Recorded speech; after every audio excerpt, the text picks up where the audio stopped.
मान्यवर मुख्य अतिथि सम्माननीय प्रधान शिक्षक बा प्रधान शिक्षयित्री आदरणीय गुरुजन एवं मोर प्रिय सांगसाथी मानकु मोर अंतररू नमस्कार। आज मु एठारे केवल एक भाषण देबाकू आसी नहीं। आज मु आपण मानक सहित एक प्रश्न भाग करबाकू आसीछि। आमे कोन सतरे स्वाधीन 1947 मसीहा अगस्ट 15 रे आम देश ब्रिटिश शासन स्वाधीन होइथिला। एही स्वाधीनता पछरे थिला असंख्य देशप्रेमी संघर्ष त्याग और बलिदान। महात्मा गांधी को अहिंसा, नेताजी सुभाष चंद्र बोस को साहस, भगत सिंह को देशप्रेम एवं अनेक जणा अजणा संग्रामी को त्याग आमको एही स्वाधीन भारत देइछि।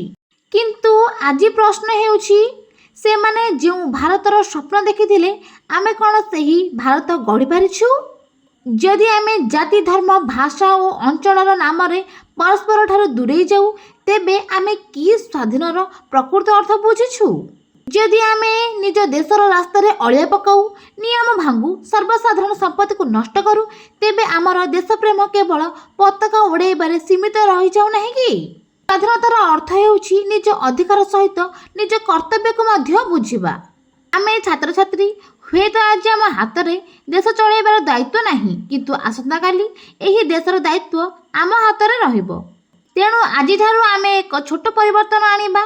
आमे मिछ कहिबा नहीं, अन्याय को समर्थन करिबा नहीं, परिवेश को नष्ट करिबा नहीं, जाति और धर्म नाम रे भेदभाव करिबा नहीं एवं सबुठार बड़ कथा आमे जणे भल मनुष्य हेबाकू चेष्टा करिबा। कारण जणे भल नागरिक ही एक भल देश गढ़ी पारे। आसंतु एही स्वाधीनता दिवस रे आमे केवल त्रिरंगा को सलाम करिबा नहीं, बरं त्रिरंगार मर्यादा को निज जीवन रे रक्षा करिबा।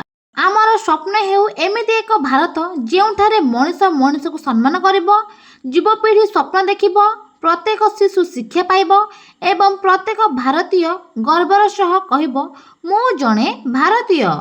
शेष रे मु एतिकी कहिबी, देश आमको स्वाधीनता देइछि, एबे आमर पाली आम कार्य द्वारा देश को गौरव देबा। आसंतु आमे समस्ते मिसी एक शक्तिशाली सुंदर शांतिपूर्ण और विकसित भारत गढ़िबा। जय हिंद, जय भारत, वंदे मातरम। पिला माने वीडियोटी किपर लागिला मते कमेंट करी जणांतु। जो माने आम भारत माटी को भल पाउछंती कमेंट रे जय हिंद, जय भारत, वंदे मातरम लिखि मते कमेंट करी जणांतु। जदि वीडियोटी भल लागिछि त लाइक कर नियंतु, सब्सक्राइब करी बेल आइकन क्लिक कर नियंतु।